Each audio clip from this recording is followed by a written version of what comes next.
بسم اللہ الرحمن الرحیم۔ السلام علیکم ناظرین، رات کو بار بار آنکھ کیوں کھلتی ہے؟ حضور صلی اللہ علیہ وآلہ وسلم کی خوشخبری سن لیں۔ اکثر لوگوں کی شکایت ہوتی ہے کہ ہماری نیند اچھی نہیں ہے اور رات میں کئی مرتبہ ہماری آنکھ کھل جاتی ہے اور اس وجہ سے نیند خراب ہوتی ہے۔ ہم میں سے شاید کوئی بھی ایسا نہیں ہے کہ جو رات میں ایک دو مرتبہ جاگتا نہ ہو، کیونکہ کبھی کسی فکر یا کبھی کسی پریشانی کی وجہ سے اور کبھی برا خواب دیکھنے پر بھی اچانک انسان بیدار ہو جاتا ہے۔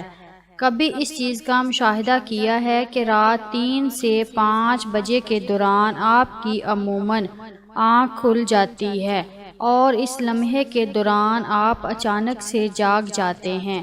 یقیناً بہت سے لوگوں کے ساتھ ایسا ہوتا ہوگا، شاید ہم نے کبھی غور نہیں کیا کہ ایسا کیوں ہوتا ہے۔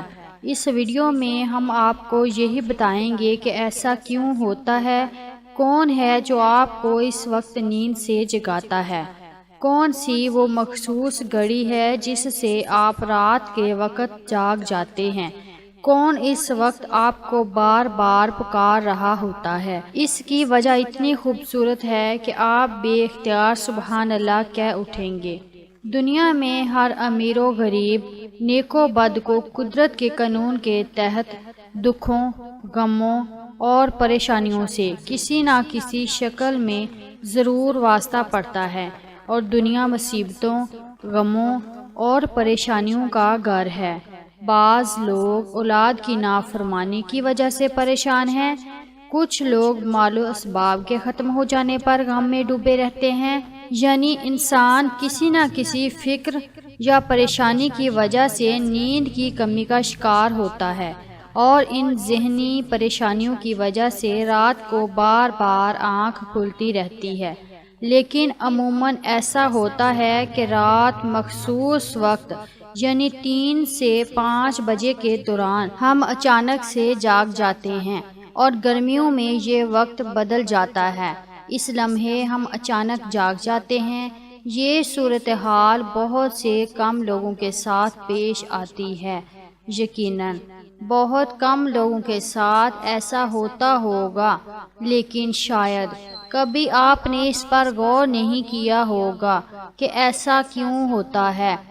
اگر ایسے ہو تو اس وقت آپ نے کیا کرنا ہے؟ تو چلیے نبی کریم صلی اللہ علیہ وآلہ وسلم کی احادیث مبارکہ کی روشنی میں آپ کو بتاتے ہیں کہ ایسا کیوں ہوتا ہے، اور پھر آپ کو احادیث اور جدید سائنس کی روشنی میں بھی بتائیں گے کہ اگر دوبارہ آپ کے ساتھ ایسا ہو تو اس وقت آپ کو ایسا کیا کرنا چاہیے جس سے آپ کو زندگی کی ہر خوشی مل جائے۔ اگر آپ رات 3 بجے سے 5 کے درمیان اچانک نیند سے بیدار ہو جاتے ہیں، آپ کسی مرض میں مبتلا نہیں بلکہ خوش نصیب انسان ہیں، کیونکہ اس لمحے کے دوران آپ کا رب آپ کو یاد کرتا ہے۔ یہ رحمت کے فرشتے ہوتے ہیں جو آپ کو بار بار نیند سے اٹھاتے ہیں۔ رات کے وقت اللہ تعالیٰ اپنے بندوں کے زیادہ قریب ہوتا ہے تاکہ وہ ان کے لیے رحمت اور توبہ کے دروازے پوری طرح کھول دے۔ حضرت ابو ہریرہ رضی اللہ تعالی عنہ سے مروی ہے کہ حضور اکرم صلی اللہ علیہ وآلہ وسلم نے فرمایا، ہمارا بزرگ و برتر پروردگار ہر رات آسمان دنیا پر نزول فرماتا ہے۔ جب آخری تہائی حصہ باقی رہ جاتا ہے تو آواز دیتا ہے، کون ہے جو مجھ سے دعا کرے اور میں اس دعا کو قبول کروں؟ کون ہے جو مجھ سے سوال کرے، میں اس کو اس کی مطلوبہ چیز عطا کروں؟ کون ہے جو مجھ سے بخشش طلب کرے اور میں اسے بخش دوں؟ ہے کوئی توبہ کرنے والا، میں اس کی توبہ قبول کروں؟ ہے کوئی سائل جسے میں عطا کر دوں؟ یہاں تک کہ صبح طلوع ہو جاتی ہے۔ اسی طرح ایک اور حدیث مبارکہ ہے، حضرت ابو سعید خدری اور حضرت ابو ہریرہ رضی اللہ تعالی عنہ سے مروی ہے، وہ بیان کرتے ہیں کہ رسول اکرم صلی اللہ علیہ وآلہ وسلم نے فرمایا، اللہ تعالیٰ توقف فرماتا ہے یہاں تک کہ 1/3 رات گزر جاتی ہے تو آسمان دنیا پر نزول فرماتا ہے اور آواز دیتا ہے کہ ہے کوئی مغفرت کا طلبگار، میں اس کی مغفرت کروں، ہے کوئی توبہ کرنے والا، میں اس کی توبہ قبول کروں، اور ہے کوئی سائل، میں اسے عطا کروں، اور ہے کوئی دعا کرنے والا، میں اس کی دعا قبول کروں، حتیٰ کہ فجر طلوع ہو جاتی ہے۔ احادیث کا مقصد یہ ہے کہ آپ کو اس قیمتی وقت کی اہمیت بتاتے چلیں کہ یہ اس وقت کتنی اہمیت کا حامل ہے، جب ہمارا مالک خود ہی آواز دیتا ہے، مانگ لو مجھ سے جو بھی اس وقت مجھ سے مانگنا ہے۔ اگر آپ کی آنکھ 3 سے 5 بجے کے دوران کھل جاتی ہے تو فوراً اٹھ جائیں اور اپنے رب سے اپنے لیے مانگ لیں، اور ان فرامین کا سائنسی فائدہ بھی آپ کو بتاؤں گی، کیونکہ ہمارے ہاں بعض لوگ ہر چیز میں سائنسی وجوہات ڈھونڈنے کی کوشش کرتے ہیں، تو ان کو سائنسی وجہ بھی بتا دیتے ہیں اور اللہ سے دعا کرتے ہیں کہ وہ انہیں ہدایت دے اور سیدھا راستہ دکھائے۔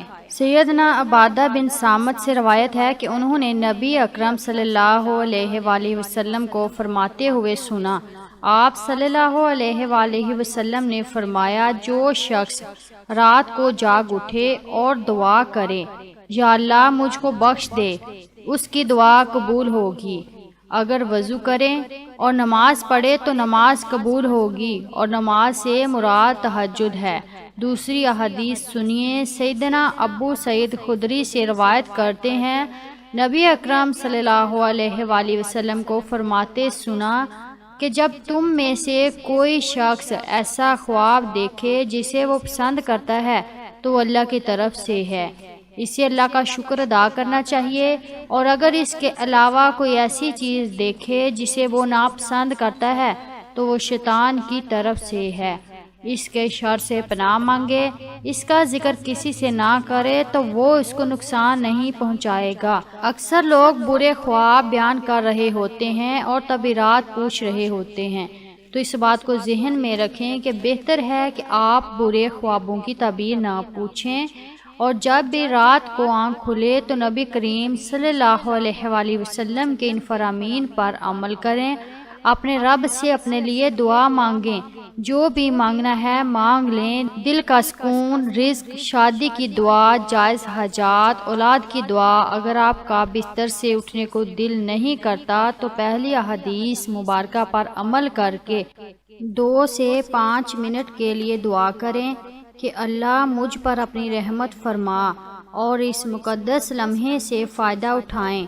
اس وقت میں آپ کو بار بار پکارا جاتا ہے کہ اے انسان، آپ کو جس مقصد کے لیے پیدا کیا گیا ہے اسے پہچانو اور اسے پورا کرو۔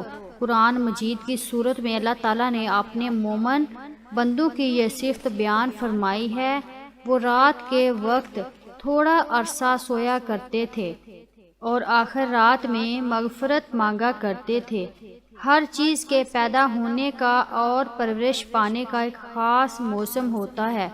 ہریالی اور خوبصورتی بہار کے موسم میں دیکھنے کو ملتی ہے۔ اسی طرح چاند 29 دن کے سائیکل کے بعد پھر سے نزول لینا شروع کر دیتا ہے۔ اسی طرح رات 3 سے 5 بجے کے دوران روحانی دنیا کی بہار کا موسم ہوتا ہے، رحمت کے نزول کا وقت ہوتا ہے، اور اللہ تعالیٰ چاہتا ہے کہ بندہ اپنی نیند سے اٹھے اور اپنی خواہشوں کا اظہار کرے۔ اس وقت رب کائنات تمام خزانے بانٹنے کے لیے بےتاب ہوتا ہے، اور اس لمحے کی فضیلت صرف اسلام ہی نہیں بلکہ اس کی تمام مذاہب سائنٹیفک تھیوری بیان کر چکے ہیں، اور سائنسدانوں نے بہت ریسرچ کے بعد لوگوں کو اس بات سے آگاہ کیا ہے کہ صبح سویرے اٹھنے کے بعد سب سے پہلا کام ایکسرسائز کرنی چاہیے، نماز پڑھنی چاہیے، اور جدید سائنس بھی کہتی ہے کہ نماز ایک بہترین ایکسرسائز ہے۔ اس کے ہر رکن کے الگ الگ فوائد ہیں۔ نماز سے جسم کی تمام بیماریاں ختم ہو جاتی ہیں۔ اسی لیے نبی کریم صلی اللہ علیہ وآلہ وسلم نے 1400 سال پہلے جو حکم دیا، آج اربوں روپے خرچ کر کے سائنس اس کو سچ ثابت کرنے لگی ہے، لیکن کچھ لوگ اب بھی اسلام میں کیڑے نکالنے پر گامزن ہیں اور ہمیشہ منہ کی کھاتے ہیں۔ اگر آپ کی اس لمحے آنکھ کھلتی ہے تو ضرور اٹھیے، وضو کیجیے تاکہ آپ اچھی طرح جاگ جائیں اور پاک ہو جائیں، یا کچھ دیر کے لیے لمبے لمبے سانس لیں، زور سے ہوا کو باہر نکالیں تاکہ آپ کے جسم سے بیماریاں خارج ہوں۔ چند رکعت نماز پڑھیں، اور کیونکہ نماز سے آپ کی ایکسرسائز ہو جائے گی، اور سجدہ کرتے وقت جب آپ نیچے کو جھکتے ہیں تو دماغ کو زیادہ خون ملتا ہے۔ نماز میں سجدے کی حالت میں بندہ مومن کے لیے اللہ کی بندگی کے حوالے سے بہترین حالت ہے، اور یہی دعا کے لیے سب سے اچھا موقع ہے۔ اور ایسا کیوں نہ ہو کسی مومن کے لیے اپنے رب کے سامنے عاجزی اور پستی کو اختیار کرتے ہوئے اپنی پیشانی کو جھکانا اور اس کے قدموں میں رکھ دینا بہت محبوب ہوتا ہے۔ اس کے نتیجے میں اللہ تعالیٰ اپنے بندے کو بہترین سے نوازتا ہے اور اپنے قرب کا شرف بخشتا ہے۔ رات کو 3 سے 5 کے درمیان آنکھ کھلنے کے پیچھے کیا اشارہ ملتا ہے، اور یہ اچھا شگون ہے یا نہیں؟ رات کو 3 سے 5 بجے کے درمیان کا وقت تہجد کا وقت ہوتا ہے۔ اس وقت انسان کی آنکھ کیوں کھلتی ہے؟ تہجد کے بارے میں حق تعالیٰ کا ارشاد ہے، اور رات کے کچھ حصے میں تہجد پڑھ لیا کرو جو آپ کے حق میں زائد چیز ہے۔ کیا عجب ہے کہ آپ کا رب آپ کو مقام محمود میں جگہ دے۔ مقام محمود مقام شفاعت ہے، جس پر قیامت کے دن فائز ہو کر آپ اپنی امت کی بخشش کرائیں گے۔ مذکورہ ارشاد کی روشنی میں مسلمان کو چاہیے کہ رات کو جس وقت آنکھ کھل جائے، وضو کر کے 2 رکعت، 4 رکعت، 6 رکعت یا 8 رکعت جس قدر طاقت ہو اور فرصت ہو، دل کی رغبت ہو، پڑھ لیا کریں۔ تہجد کا ثواب مل جائے گا۔ یاد رہے کہ تہجد کے لیے کوئی خاص صورتیں نہیں ہیں، جس جگہ سے یاد ہو اور دل چاہے پڑھ لیا کریں۔ آمین ثم آمین۔ اللہ حافظ۔